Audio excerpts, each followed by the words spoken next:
How to remove effects on Instagram Reels. Now let's say you want to add effects on your Instagram Reels.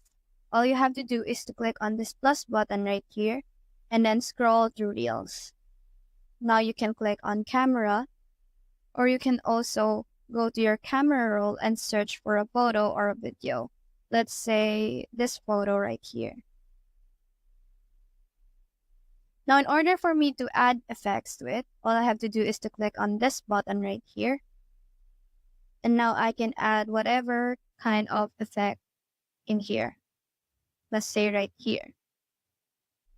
Now, in order for me to remove the effect on Instagram Reel or this photo right here, all I have to do is to tap the effect once more. And now it has been removed. Another way is, let's say right here.